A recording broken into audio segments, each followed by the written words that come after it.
Nasser sir, இப்போ OPS இல்லாமல் அவர் தேர்தல் களத்தை காண முடியாதுன்னு சொன்னீங்க. ஆனால் 2024 நாடாளுமன்ற தேர்தலில் ஓபிஎஸ் இல்லாமல் சந்திச்சிருக்கிறாரு. அதற்கு முன்பு நடைபெற்ற இடைத்தேர்தல்களில் அவர் சந்திச்சிருக்கிறாங்க. அதன் பின்னர் அவர் தொடர்ச்சியாக 2-3 தேர்தல்களை சந்தித்து விட்டார் சார். 2023-21க்கு பிறகு சார் நீங்க கேட்கிற கேள்வி இல்ல நீங்க கேள்வி ரெண்டு கேள்வியா ரெண்டு வரியா கேளுங்க. எதுக்கு சொல்றேன்னா, நீங்க ஒரு கோர்வையா 10 கேள்வியா கேட்டீங்கன்னா நான் 2 கேள்விக்கு சொல்லுவேன், 7 கேள்விக்கு நான் பதில் சொல்ல முடியாம ஆயிரும்.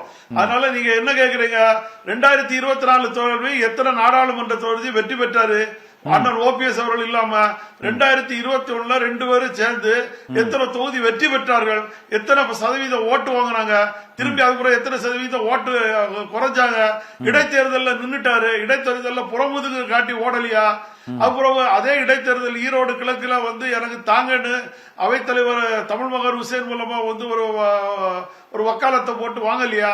இதெல்லாம் நீங்க மறைக்க கூடாது சார். ஊடகங்கள் மறைச்சுக்கிட்டு என்கிட்ட 10 கேள்வியை கேட்டுட்டு 2 கேள்வி பதில் சொல்லும் போல அடுத்த கேள்வியை கேட்டீங்கன்னா பதில் சொல்லி முடிக்க முடியாது. அதனால நான் என்ன சொல்றேன், நடந்தது முடிந்ததாவே இருக்கட்டும்.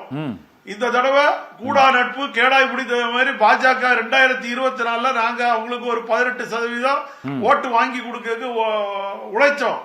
இன்னைக்கு பாஜகவும் காணாம போகும்போது எடப்பாடி பழனிசாமி காணாம போறாரு 2026ங்கிறது தமிழக வரலாற்றில் எழுத போற சரித்திரமா இருக்கும். ஓகே, 2026 தேர்தலில் பாரதிய ஜனதா கட்சி அதிமுக கூட்டணி இல்லை. அப்போ எந்த கூட்டணியில் போய் சேர போறீங்க சார்? நேற்று ஏதோ ஒரு கருத்து கேட்புலாம் நடந்ததா சார்? டிடி அப்படின்னு கருத்து கேட்பு கூட்டம்லாம் நடந்ததான். இப்போ பெரும்பாலானவர்கள் எங்க விரும்புறாங்க? தெரிஞ்சுக்கிட்டே கேக்குறீங்களா? டிவிங்கிறது மட்டும் தெரிஞ்சிருக்கீங்க, அது முழுமையா கேளுங்க சார். இல்ல சார், இல்ல முழுமையா உங்களுக்கு தெரியாதா? நாங்க இல்ல உள்ள இல்லையா கருத்து கேட்பு கூட்டத்தில் நான் இல்ல டிவிங்கிறத குறிப்பிட்டிருக்காங்கிறதெல்லாம் நீங்க நோட் பண்ணிருக்கீங்களா?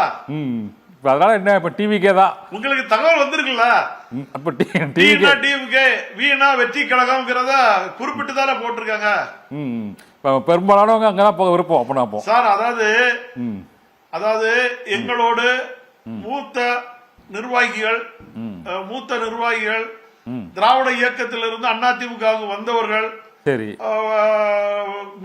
முன்னாள் எம்எல்ஏக்கள், முன்னாள் எம்பிக்கள், பதவி வகித்தவர்கள், அரசு பதவி வகித்தவர்கள், அரசு பதவியில இருந்தவங்க எல்லாருக்கும் நம்ம மீண்டும் திமுக போய் இணைஞ்சிடலாமான்னு ஒரு ஆசை இருக்கலாம். சரி, அந்த ஆசையை அண்ணன் கெடுத்துடக்கூடாது. நல்லா புரிஞ்சுட்டீங்களா? இன்னொரு பக்கம் எந்த பதவியும் அனுபவிக்காதவர்கள், ஒரு சாதாரண ஒரு கவுன்சிலர் சீட்டு கூட அனுபவிக்காதவர்கள் இன்னைக்கு அண்ணன் கூட ஒரு தொண்டர்களாக இருக்கிறாங்க. அவங்களுக்கு என்ன உணர்வு இருக்குங்கிறதையும் நேத்து அவர் தான் முன்னுக்குதான் கேட்டார்.